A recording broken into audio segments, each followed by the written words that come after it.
మాతా కృపాకరీ మాతా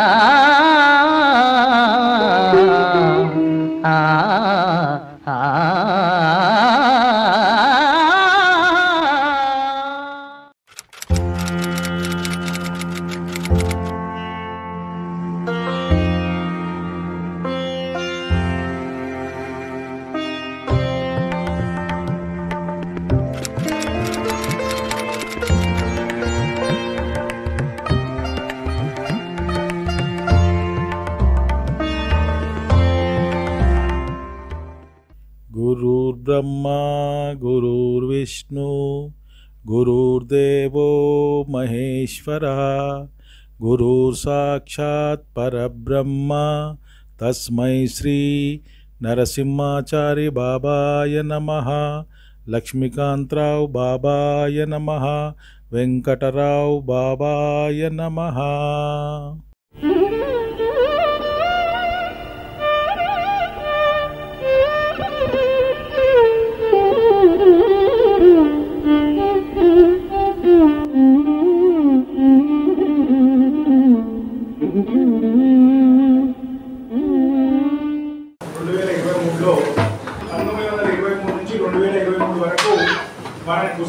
జయనాథే కుసుమనాథి జై నామ శత జయంతి ఉత్సవం జరుపుకున్నాం పూరిలో. దాని సందర్భంగా మనకు ప్రత్యేకమైన కార్యక్రమం అంటేనే కుసుమారా ఫౌండేషన్ అంటే ప్రత్యేకమైన కార్యక్రమం. ఒక వినూత్న కార్యక్రమం చేయాలని ఎప్పుడు ఆలోచిస్తుంది. భిన్నంగా ఉండాలి, అందరితో సమానం కానీ అందరిలాగా కానీ ఉండకుండా కొత్తగా వెరైటీగా భిన్నంగా ఉండాలని చెప్పి ఎప్పుడు ఆలోచిస్తుంటది. ఆ ఆలోచన చక్కగా కూడా ప్రేరణ భావిస్తుంటాడు. కనుక ఈ సంవత్సరం ఎందుకు పెట్టి ఏం కావాలంటే ఇంతమంది పిల్లలు దొరికింది నాకు. తబలా హార్మోని పాటలు లేక అన్ని దొరికినాయి. లేక అంటే అవి ఉండదు కానీ తబలా హార్మోని పాటలు కోరస్ అన్ని దొరికినాయి. ఇంక ఎందుకు ఆలస్యం చేయాలి? భోజనం ముందర ఉంది, పుల్లిస్తుంది. ఇంకా బ్లడ్ నుంచి ఎన్నో తినాలి. పుల్లీలు తింటే అయిపోతాయి కదా. పుల్లీలు తినాలని కోరిక ఉంది, అందుకని ముందుకు వచ్చినాయి. ఇంకోటి స్పెషల్ ఏంటంటే ఈ అందరు పాల్గొన్నారు పిల్లలు. ఎందుకంటే అమ్మ 150 జయంతి సందర్భంగా మేము లిస్ట్ తయారు చేసి మొత్తం ఆల్ ఓవర్ ఇండియాలో 150 మంది పిల్లలు తయారు చేసి అమ్మ పడగట్టింది. అమ్మ నీ 150 బర్త్డే సందర్భంగా 150 మంది పిల్లలు ఈ తత్వానికి అప్పచెప్తున్నామని చెప్పేసి కుసుమారా ఫౌండేషన్ అప్పచెప్పేసి ఆ 150 మంది ఏకం చేయాలి. ఏకం చేయాలంటే ముందు ఇంకా ఏం కార్యక్రమాలు అయితే మనకు తెలియదు. ఒక మెట్టు ఎక్కుంటా పోతుంటే పైకి ఎక్కుతాం. మనం ఒక ప్లాట్ఫామ్ పైకి వస్తాం. దాన్ని మేము ప్రయత్నం చేస్తున్నాం. ఇంకోటి ఏంటంటే ఇందులో అందరూ పాల్గొని వీళ్ళు ఒక పెళ్లి చేసుకున్నాక వాళ్ళు ఏమనుకుంటారంటే ఆ రోజు ఇప్పుడు మా భజనకు వచ్చినప్పుడు ఏమనుకుంటారంటే నేను జయంతి ఉత్సవాల్లో పాల్గొన్నాను. ఇది నా ఈవెంట్ చాలా గర్వంగా చెప్పగలుగుతాం. నేను కుసుమానాథ భక్తురాలను, నేను కుసుమానాథ భక్తుడిని. అప్పుడు నేను చక్కగా పాడవాడిన, నామం చెప్పిన, హార్మోని వాయించిన అని చెప్పుకుంటే ఆ మెమోరీస్ ఎలా ఉందో ఒకసారి వెళ్ళండి. మీ స్కూల్ డేస్ కాలేజెస్ వెళ్ళండి, అప్పుడు తెలుస్తుంది. అందుకే తప్పన అందరు రావాలి. చాలా మంది మెమెంటో తీసుకుంటే వచ్చి వెళ్ళిపోయి కొంచెం బాధగా ఉంది. మనకి ఎప్పుడు పనులు ఉంటాయి, పనులు కొంచెం అడ్జస్ట్మెంట్ చేసుకొని ఇది ఇంపార్టెంటే. మనం నామం చేస్తున్నాము, భజన చేస్తున్నాము, వస్తున్నామని కాదు, దాంతో పాటు ఇంకేం పొందుతున్నాం. మనం ఇక్కడ మన కార్యక్రమం పాల్గొని ఒక మెమెంటో ఇస్తున్నాం. ఆ మెమెంటో ఇస్తున్నామని చెప్పి కనీసం 20 నుంచి 30 రోజుల ముందే ఇంప్లిమెంట్ చేస్తాం. ఎందుకు చేస్తాం అంటే వాళ్ళలో ఒక డేట్ ఫిక్స్ కావాలి. ఆ డేట్ ఫిక్స్ అయితే అడ్జస్ట్మెంట్ కావాలి. ఎందుకంటే కొన్ని కష్టమైన కార్యం ఉంటే మాత్రం మనకు తప్పలేదు. కనుక మిగతా టైంలో కూడా మనకి ఎప్పుడు పని ఉంటుంది, బిజీ. మనం ఎప్పుడు బిజీ ఉంటుంది, ఏదో పని మనం కల్పించుకుంటాం. కనుక సమయం తీసుకోండి. ఇలాంటి ఆనందకరమైన వాతావరణానికి మీరు ఆస్వాదించండి. రండి, తీసుకుంటే ఇప్పుడు మీరు అందరికి ఆనందం ఉందా లేదా? లేదా ఒకటి చేయలేమని చెప్పండి. ఆనందం లేదు చేయకపోతే శత జయంతి ఉత్సవాల్లో మీరు కూడా భాగం కండి, ఆనందాన్ని పొందండి, మాతాప్రభు యొక్క కృపను పొందండి. కుసుమారా మాత వైష్ణవి మన రాజవీడే మనమరాలు బాధ్యతగా తీసుకొచ్చారు.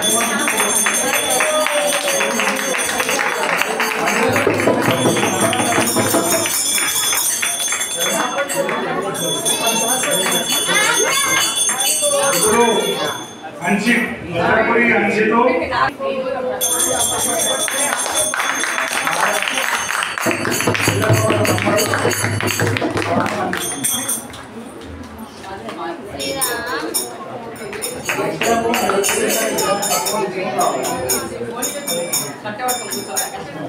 ఇప్పుడు వస్త్రపురి అంచిత్ బట్ట సత్యనారాయణ గారు అధినేత వాళ్ళ మమ్మడు పుట్టినరోజు సందర్భంగా కేక్ కట్ చేసిండు. కేక్ ఎగ్లెస్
హ్యాపీ బర్త్డే పాడండి పిల్లలు.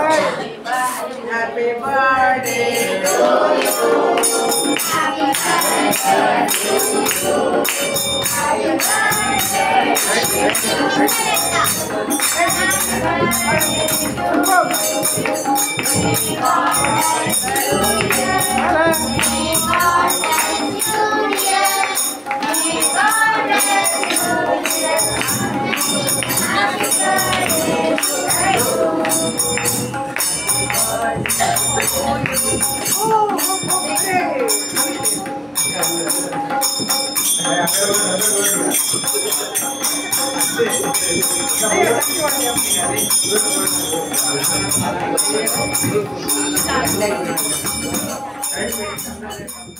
చైతన్య మహాప్రభు యొక్క అంశాలు పిల్లలు వీళ్ళందరికీ ఉద్దేశించాలి.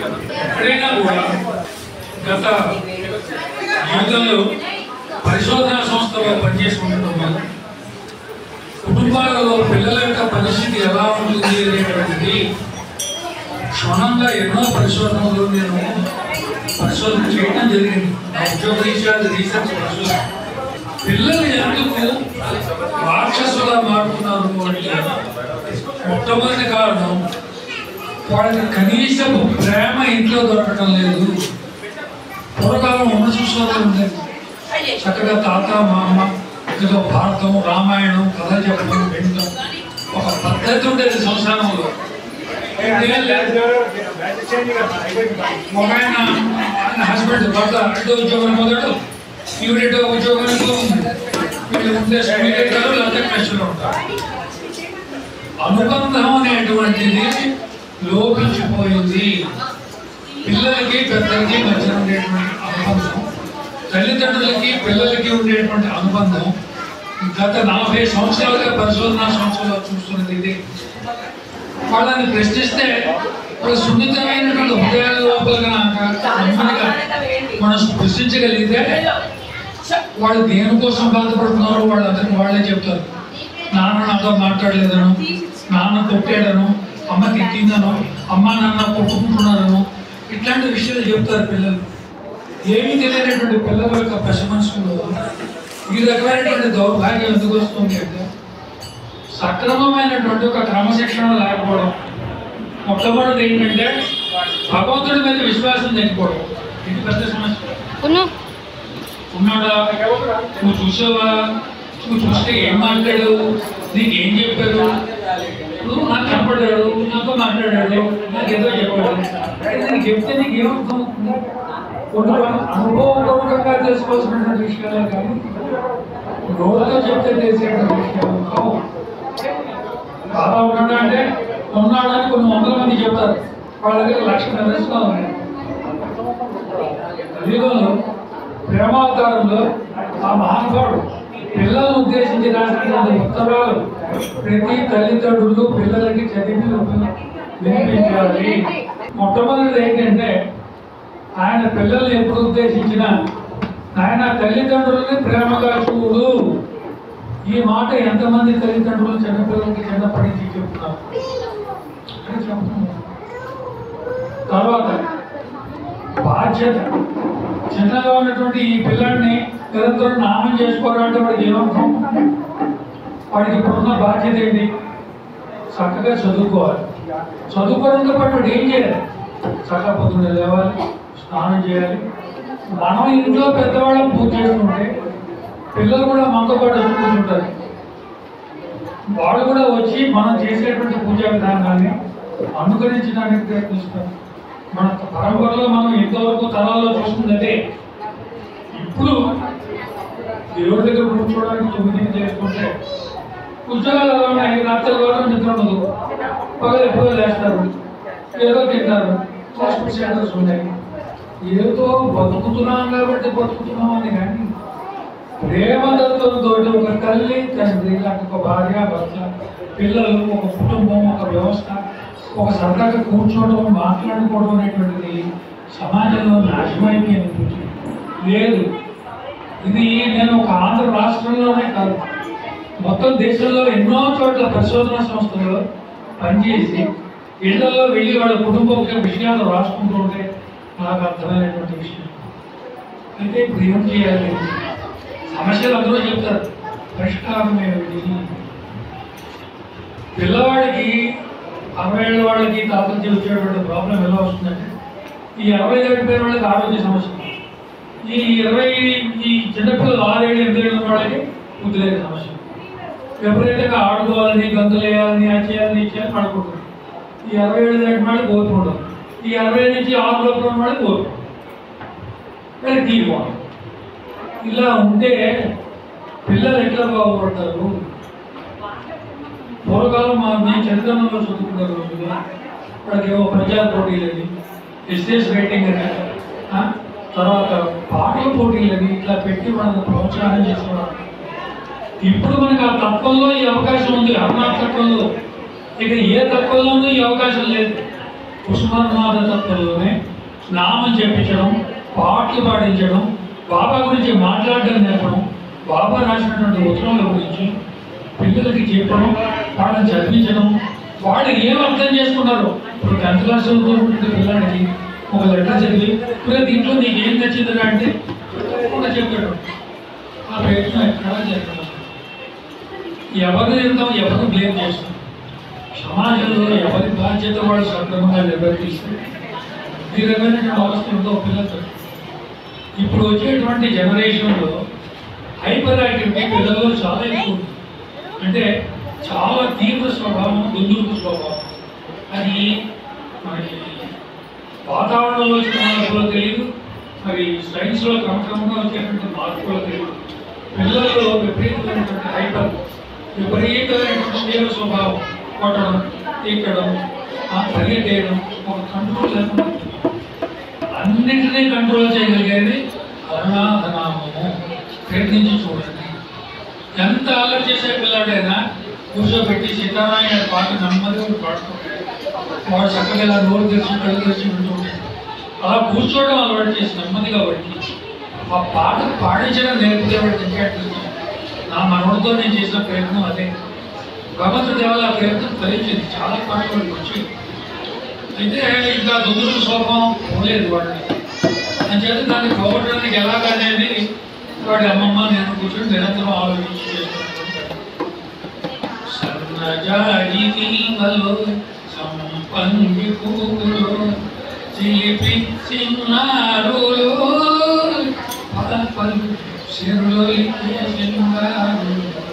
పిల్లలంటే అడిగితే ఎలా కావాలంటే అలా వంగుతారు వాడు.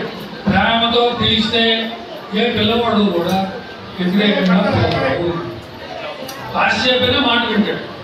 ఉపయోగం కోసం కానీ ఒక 10 నిమిషాలు మాట వింటాడు. నేను మిమ్మల్ని అందరినీ ప్రార్థించేది ఏంటంటే అనుకోకుండా ఈ కార్యక్రమంలో మాణిక నన్ను కూడా చిన్న చిన్న పనులు అప్పచెప్తున్నాను. ఈ అవకాశాన్ని తీసుకుని నేను కూడా అతనికి ఈ పిల్లల్ని బాగా పైకి తీసుకురావడానికి భగవంతుడు ప్రయత్నం చేయడానికి కొంత ప్రణాళిక తయారు చేసుకుంటున్నాను. ఒకసారి మా ఇంట్లో బాబా చేసిన కార్యక్రమం జరిగింది. పిల్లలంతా బయట కూర్చున్నారు రెగ్యులర్గా. ఇప్పటికొక సినిమా పాటలు పడతారు, క్యాకలేసి ఇది కాదు మీకు ఏమైనా పద్యాలు వచ్చాయంటే నాకొచ్చు నాకొచ్చు నాకొచ్చు. తర్వాత 10 నిమిషాల్లో వాతావరణం మొత్తం శుక్రామర్దం దగ్గరించడం, శాంతకాలం విషయాన్ని దగ్గరించమని ఎక్కడెక్కడ పద్యాలు భగవంతుడి పద్యాలన్నీ పాటలు కూర్చున్నారు. చేయటం లేదు, పెద్దవాళ్ళు చేయటం లేదు. పెద్దవాళ్ళు బాబా నామం చేత కూర్చోబెట్టి చేస్తే తప్పకుండా పిల్లలు కూర్చుంటారు. ఈ నామశక్తి ప్రోగ్రాంలో మాణిక్యంలో ఉంది. నేను నా ఆలోచనలన్నీ కూడా పిల్లల విషయాల్లో చేయడానికి ప్రయత్నం చేస్తాను. నేను చేసిన ప్రయోగాలు కొన్ని ముందు చెప్తున్నాను. నిజంగా ఒక్కొక్క పిల్లవాడికి సంగీతం మీద ఇంట్రెస్ట్ ఉంటుంది, పాటించాడు. చదువుకుంటే చదువులు వస్తాయి. ఈ చదువు రావడేటువంటి బెంగ లేదు. రాశిని బట్టి మానసిక ప్రవర్తన బట్టి పాపతత్వంలో ఉన్నటువంటి వాడు ఎవరు ప్రశ్నలు పిల్లవాడు కాదు పెద్దవాడు కాదు ఎవరిదైనా సరే వాడి మామూలు చదువులు వస్తాయి, రావడం లేదు. కానీ వాళ్ళ అభివృద్ధులు ఏమున్నాయో మనం కనిపెట్టాలి. అందులోంచి బాబాతత్వంలో కూడా అది తీసుకెళ్ళాలి. నాకు పాటలు ఇష్టం, బాబా పాటలు నాకు బాగా బొమ్మాయి అమ్మ బాగా బొమ్మాయి చెప్పాలి. అట్లా ప్రోత్సహిస్తే పిల్లలు మార్పు రాదు అనేటువంటి సమస్య ఏమి లేదు. ఇప్పుడు మనం క్షణంలో 5 నిమిషాలు మనం మాట్లాడుకుంటున్నాం. ముందు మనం ఈ ప్రయోగాలు మనం అందరం కలిసి చేద్దాం. పిల్లలు వీటికి ఎన్నో కార్యక్రమాలు చేయడానికి మాట్లాడి ప్రపోజల్ చేస్తున్నాడు. అతనితో పాటుగా నేను కూడా నా యొక్క ఆలోచనలు నా యొక్క నా జీవితం అంతా సామాజిక శాస్త్రంలో పరిశోధన సంస్థలో జీవితం పెడతారు. అంచేత నిరంతరం నేను చేసే పరిశోధన ఒక పిల్లలు చూసాడంటే వీడికి ఏంటి, వీడి మనస్తత్వం ఏంటి, వీడికి ఏదంటే ఇష్టం, వీడికి ఎలాగా మన బాబతత్వంలో మార్చుకోవాలి అని నా ఆలోచన. ఆ ఆలోచనలన్నీ కూడా వాళ్ళిద్దరూ దంపతులు పెద్దవారు కొంచెం పెద్దవాళ్ళని గౌరవించి నా మాట వింటారు కదా. వాళ్ళతో పాటు కూర్చుని ఒక చక్కటి మంచి మంచి ప్రణాళిక ఏకం సత్తా సరే వీటితో పాటు ఇలాంటి జరిగినప్పుడు 10 మంది పిల్లలను కూర్చోబెట్టుకుంటారు. వాళ్ళ దగ్గర నామం చేయించడం లేదా పాత పాడించడం లేదా బాబా అంటే ఎవరు కూడా ఏమైనా తెలిస్తే చెప్పాలి. చిన్న వయసులో ఉండే పిల్లల సమస్యలు ఏమన్నా వాళ్ళు చెప్పుకుంటే వేరేవాళ్ళు వింటారు. వినకపోయేటువంటి సమస్య లేదు. చేత నేను చేయబోయేటువంటి ఈ ప్రయోగాలన్నీ కూడా మాణిక్తో భవిష్యత్తులో అతనికి మంచి ఆశయాలు ఉన్నాయి, ఆదర్శాలు ఉన్నాయి. పెద్దవాళ్ళగా మీ స్నేహితులు ఉండగా నాకు తమ్ముడు అంటున్నాడు. అంత సముద్రం నేర్చుకుంది. అంచేత భవిష్యత్తులో చేసేటువంటి కార్యక్రమాలు అన్నింటిలో నా కుటుంబానికి నేను కానీ మా శైలజ అతనికి చేదోడుగా ఉంటుంది. అతనికి కావలసిన సహాయం చేయడమే కాకుండా అతని లక్ష్యంలో గొప్ప విధానం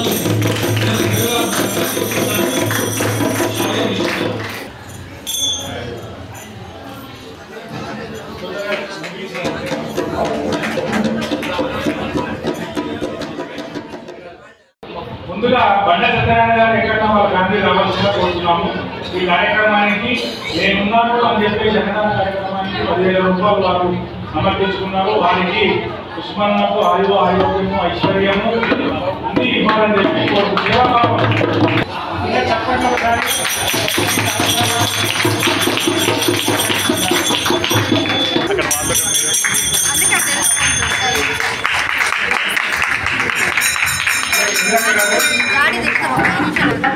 కార్యక్రమానికి నడిపించింది. ఆమెలో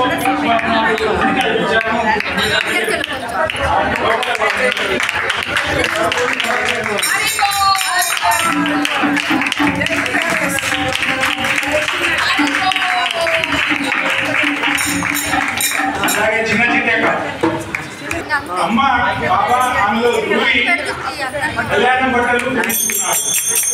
రాత్రి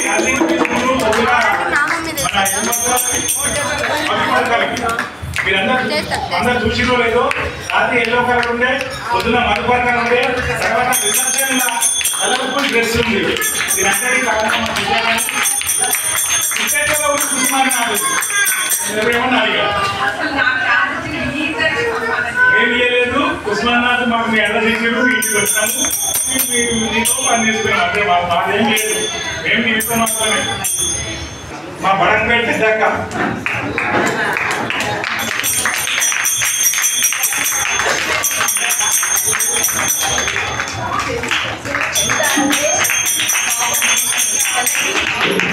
చాలా బాధ్యత ఇప్పటికీ కూడా కొనసాగుతూనే ఉంది. అయినప్పటికీ సమయం చక్కగా పదైంది. ఆ యొక్క తొందరకి అతను కారు కూడా ఆగిపోయింది. మళ్ళీ లేచి మళ్ళీ అంతకంటే ఉత్సాహంతో రెడీ అయిపోయి వచ్చారంటే నిజంగా మీ అందరికీ ఇప్పుడు మీకు సన్మానం చేస్తున్నాం అంటే సమానం కాదు, మీకు బాధ్యత అప్పచెప్తున్నాం. బాధ్యత అప్పచెప్తున్నాం అంటే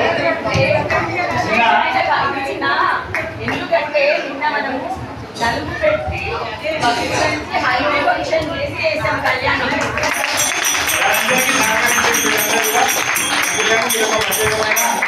బాధ్యతను అప్పచెప్తున్నాం అంటే నెక్స్ట్ కార్యక్రమాన్ని ఎప్పుడెప్పుడు మళ్ళీ కళ్యాణాలు చేస్తారు, మీ ఇంట్లో ఎప్పుడు చేస్తారు, మీ ఇంట్లో గృహప్రవేశం ఎప్పుడు, మీ ఇంట్లో పెళ్ళి ఎప్పుడు అని వాళ్ళకి వాళ్ళు అడుగుకొని మళ్ళీ మనకు బాధ్యత వహించాలి. దాని ఉద్దేశం అది సార్వత్రికంగా ఉంది. దీనికి గృహప్రవేశం అయినక్కర్లేదు. మీరు ఎప్పుడు చేయాలనుకుంటే అప్పుడు ఒకసారి సంప్రదిస్తే ఇంకెక్కడ చేస్తారు. లేదు అంటే మీకు రోజు ఉన్నారని పుస్తకంతో ఎక్కడ చేసుకోండి. కళ్యాణం చేసుకుంటే ఎంత ఉంటుందో మీకే అర్థమవుతుంది.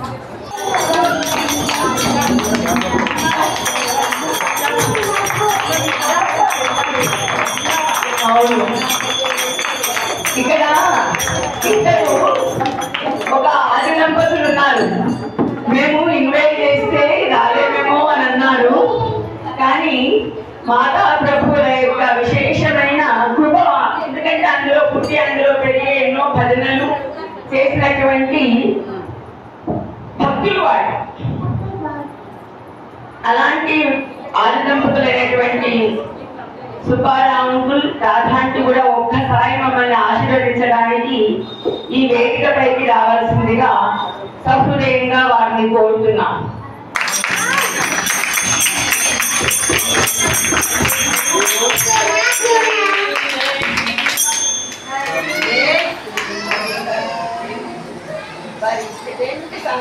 చక్కని గాయకులు, వాళ్ళ నామం ఎన్నిసార్లు విన్నా కూడా ఇంకా వినాలని అనిపిస్తుంది.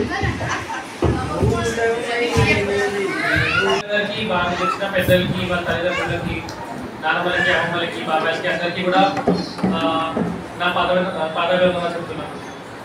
లాస్ట్ టైం కూడా తీసుకొచ్చారు, ఈసారి కూడా కూడా వచ్చిన వాళ్ళందరికీ ధన్యవాదాలు. ఇంకోసారి నాన్నగారు చెప్పినట్టే ఏకాహం చేసినప్పుడు మళ్ళీ లాస్ట్ టైం కంటే ఎక్కువ మంది వస్తారని ఆశిస్తున్నాను.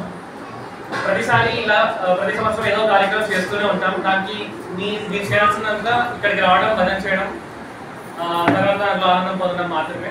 సో అది చేస్తారని నేను ఆశిస్తున్నాను. ఎవ్రీ ఇయర్ ఇలాగే ప్రోగ్రామ్కి వచ్చి దాన్ని విజయవంతంగా చేయాల్సిన బాధ్యత మీది, నాది కూడా.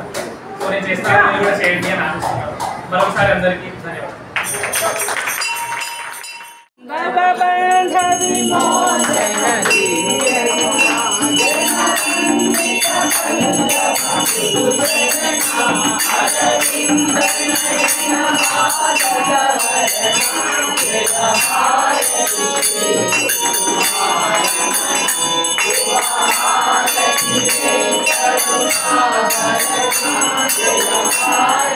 Thank you.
जय